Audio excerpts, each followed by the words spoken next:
7ஆம் வகுப்பின் அரசியல் கட்சிகள் பாடப்பகுதியில் அமைந்துள்ள முக்கிய வினாக்கள். 1. இந்தியாவில் கட்சி முறை எந்த நூற்றாண்டின் பிற்பகுதியில் தோன்றியது?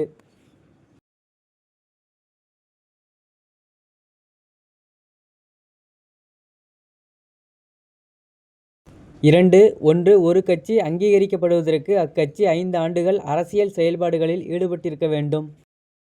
2. அக்கட்சி வேட்பாளர்கள் குறைந்தபட்சம் 5% வாக்குகளை இறுதியாக நடைபெற்ற பொதுத் தேர்தலில் பெற்றிருத்தல் வேண்டும்.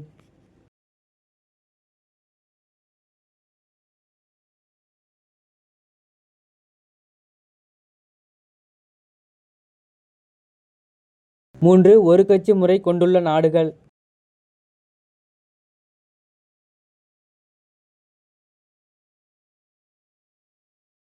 4. இருகட்சி முறை கொண்டுள்ள நாடுகள் எவை?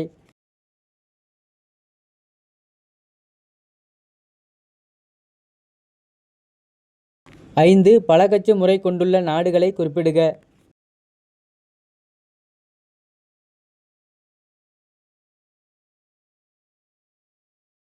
6. தேர்தல் ஆணையம் எந்த 2 விலங்குகளை மட்டும் சின்னங்களாக வழங்கியுள்ளது?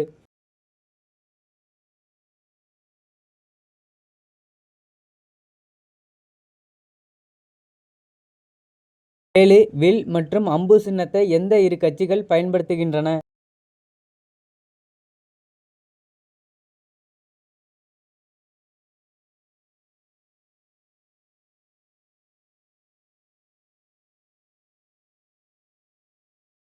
8. கூற்று 1 பதிவு செய்யப்பட்ட ஆனால் அங்கீகரிக்கப்படாத அரசியல் கட்சி தாங்கள் விரும்பும் சின்னத்தில் போட்டியிட முடியாது. கூற்று 2 இக்கட்சி தேர்தல் ஆணையத்தால் அறிவிக்கப்படும் தேர்தல் குழுவில் உள்ள ஏதேனும் ஒரு சின்னத்தை தேர்வு செய்ய வேண்டும்.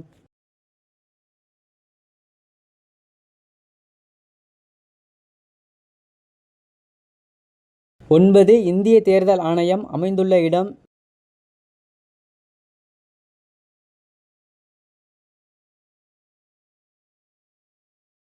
10 தவறான ஒன்றை தேர்ந்தெடு. ஆப்ஷன் ஏ தேசிய கட்சி என்பது இந்தியா முழுவதும் நடைபெறும் தேர்தல்களில் போட்டியிடும் அரசியல் கட்சியாகும். ஆப்ஷன் பி தேசிய கட்சி குறைந்தது 3 மாநிலங்களில் வலிமை உடையதாக இருக்க வேண்டும். ஆப்ஷன் சி தேசிய கட்சி தனக்கென பிரத்யேகமாக சின்னத்தை நாடு முழுவதும் கொண்டிருக்கும்.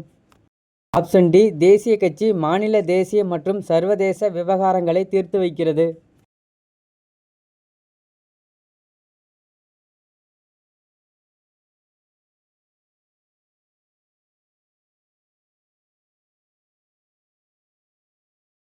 Question number 11. 1 தேசிய கட்சி மக்களவை தேர்தலில் அல்லது 4 மாநிலங்களுக்கான சட்டமன்ற தேர்தலில் செல்லத்தக்க மொத்த வாக்குகளில் ஒரு கட்சி 6% வாக்குகளை பெற்றிருக்க வேண்டும்.